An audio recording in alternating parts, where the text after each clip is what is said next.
Hello friends, welcome to SSC crackers. MTS के exam में PSU से रिलेटेड बहुत सारे क्वेश्चंस आ रहे हैं और आप लोग डिमांड भी कर रहे थे। तो इस वीडियो में जितने भी इंपॉर्टेंट कंपनीज है ना, उनसे रिलेटेड जो एक्सपेक्टेड क्वेश्चन है उसका कंप्लीट रिवीजन वीडियो है। तो नेक्स्ट शिफ्ट वाले इसको पूरा अच्छे से देखना आप लोग।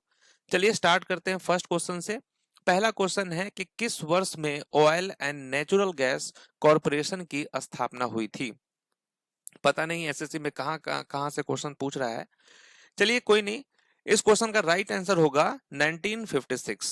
14 अगस्त 1956 को इसकी स्थापना हुई थी और इसका हेड क्वार्टर कहाँ है? वसंत कुंज, दिल्ली में है।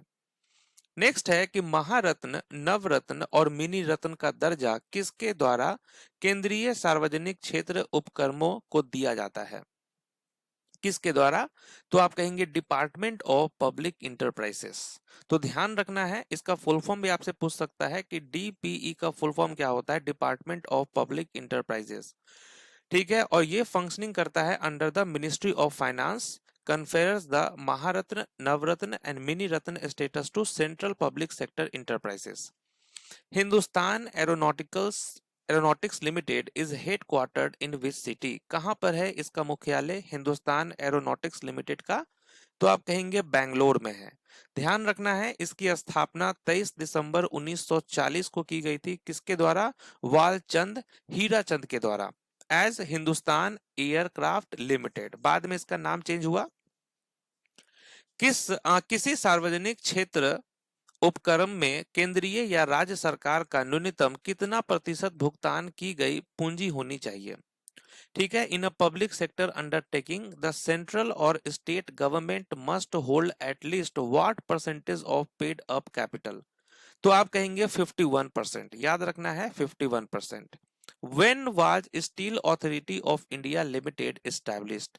Steel authority of India limited की स्थापना कब हुई थी? 24 जनवरी 1973 को। और इसका हेड क्वार्टर कहाँ है? न्यू दिल्ली में है। तो ध्यान रखना है, यहाँ पे जनवरी में बहुत सारे दिए हुए हैं, तो 24 जनवरी आपको ध्यान रखना है 1973। नेक्स्ट है भारत हेवी इलेक्ट्रिकल्स लिमिटेड यानी भेल is an example of.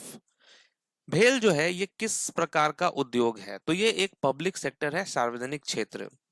In which year was Tata iron and steel company TISCO established? TISCO की स्थापना किस वर्ष हुई थी?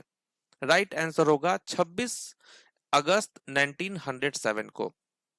और जमशेदजी टाटा जो है ये इसके फाउंडर थे और इस कंपनी का रीनेम्ड हुआ था from TISCO to Tata steel limited in 2005। तो ये भी क्वेश्चन पूछ सकता है कि टिस्को से रीनेम्ड हुआ टाटा स्टील लिमिटेड कब? 2005 में। नेक्स्ट है when was the national investment fund created? National investment fund का निर्माण किस वर्ष हुआ? ये कब किया गया था? 2005 में। Right answer 2005।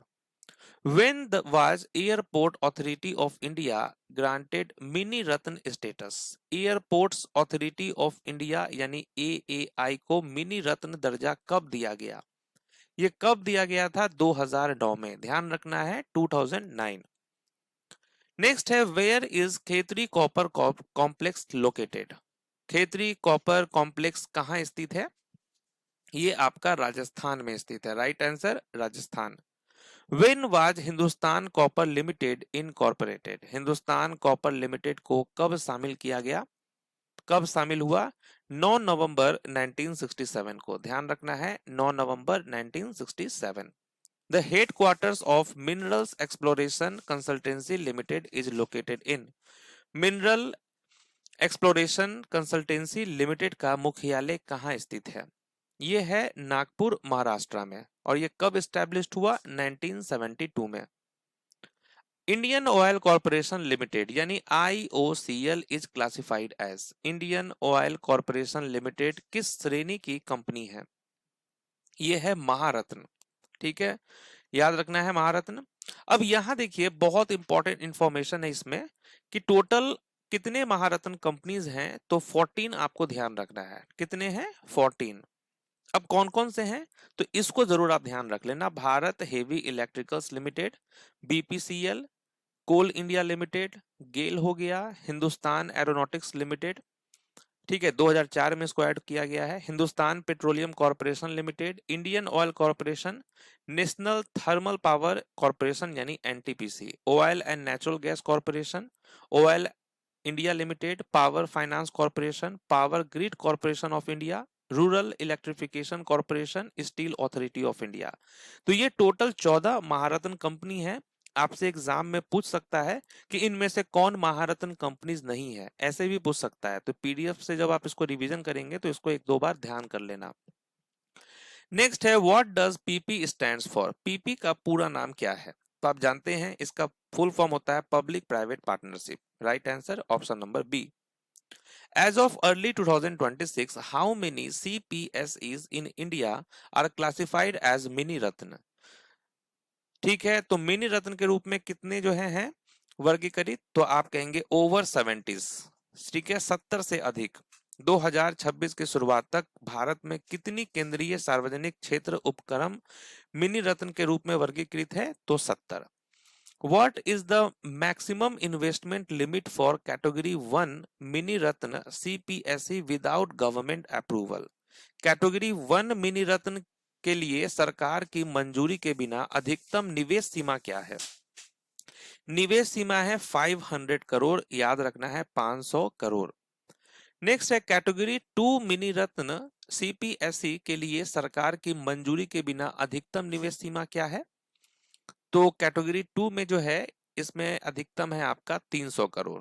ठीक है, इसमें सरकार की मंजूरी की कोई जरूरत नहीं है। अब यहां देखिए mini Ratna category 1 companies as of February 2026 कौन कौन सा है? तो airport authority of India, Bharat dynamics limited, BEML हो गया, Bharat Sanchar Nigam limited, Cochin shipyard limited, IRCTC, IRCON, NHPC, ONGC rail Vikas Nigam limited. तो ये देखिए ओएनजीसी विदेश लिमिटेड है, ये आपका मिनी रत्न में आएगा कैटेगरी 1 कंपनी। वहीं अगर हम कैटेगरी 2 की बात करें तो इसमें आपका ALIMCO, फिर आपका broadcasting engineering consultants India limited, central electronics limited, engineering projects limited, national film development corporation limited. तो ये आपके कैटेगरी 2 में आ गए। तो इसमें क्या था क्वेश्चन कि बिना सरकार की अनुमति कितना निवेश कर सकते हैं? 300, और कैटेगरी 1 वाले में 500। नेक्स्ट है कि to become a Navratna a company must first be which category. Navratna बनने के लिए कंपनी पहले किस श्रेणी की होनी चाहिए? तो वो होनी चाहिए मिनी रत्न कैटेगरी 1। ठीक है। What is the minimum composite performance score required for a CPSE to become a नवरत्न? नवरत्न बनने के लिए न्यूनतम जो है सम्मिलित प्रदर्शन स्कोर कितना होना चाहिए? तो ये 60 होना चाहिए। ठीक है, 60 रखेंगे, मिनिमम तो 60 और एवव out of a minimum maximum of 100 to be consider for Navratna status. How many years MOU rating must show excellent or very good for Navratna eligibility? Navratna पात्रता के लिए कितने वर्षों में MOU रेटिंग एक्सीलेंट या वेरी गुड होना चाहिए? तो आप कहेंगे 3 out of last 5 years. 3 of last 5 years यहां पर करेक्ट आंसर, पिछले 5 वर्षों में 3। To become a Maharatna a company must first be which status? Maharatna बनने के लिए कंपनी को पहले कौन सा दर्जा होना चाहिए? इसको होना चाहिए नवरत्न। ठीक है, तो ये एक तरह से देखिए ये अभी तक हम लोग समझ में आ रहा होगा आपको धीरे धीरे कि पहले यहाँ पर जो है कि कंपनी 2 होगा, सबसे लोअर में आ गया, इससे प्रमोशन हुआ तो कंपनी कैटेगरी 1 आ गया। यहाँ कैटेगरी 2 है ना, ये सबसे लोअर में आ गया, इससे ऊपर में कैटेगरी 1 हो गया, फिर नवरत्न बनेगा, नहीं फिर उसके बाद मिनी रत्न, फिर नवरत्न, ऐसे जाएगा। अब यहाँ क्या पूछा गया था कि to become a Maharatna a company must first be which status, तो उसको नवरत्न होना चाहिए। नवरत्न बनने के लिए क्या होना चाहिए? मिनी रत्न होना चाहिए, और फिर उसके बाद उसका कैटेगरी इस तरीके से। What is the minimum turnover required over the last 3 years for Maharatna eligibility? Maharatna बनने के लिए पिछले 3 वर्षों में न्यूनतम टर्नओवर कितना होना चाहिए? तो ये होना चाहिए 25,000 करोड़। ओके, 25,000 करोड़। महारत्न बनने के लिए पिछले 3 वर्षों में न्यूनतम शुद्ध मूल्य कितना होना चाहिए? What is the minimum net worth required over the last 3 years for Maharatna eligibility, वो 15,000 करोड़ होना चाहिए। What is the minimum net profit required over the last 3 years for Maharatna eligibility, ये कितना होना चाहिए? तो क्या होगा? अब यहां देखिए दोनों में क्या डिफरेंस आपको दिख रहा है। यहां पूछ रहा है कि what is the minimum net worth required, और यहां पूछ रहा है what is the minimum net profit required over the last 3 years for Maharatna eligibility. तो ये होगा आपका 5,000 करोड़। ध्यान रखना है, 5,000 crore. When was Bharat heavy electricals limited established, कब इसकी स्थापना हुई? तो आप कहेंगे 13 नवंबर 1964 को। फिर है आपका BPCL, Bharat petroleum corporation limited, इसकी स्थापना कब हुई? तो 24 जनवरी 1976 हो जाएगा। गेल की स्थापना कब हुई? गेल लिमिटेड की स्थापना कब हुई थी? तो 1984 को इसकी स्थापना हुई थी। When was national thermal power corporation established, NTPC की स्थापना कब हुई थी?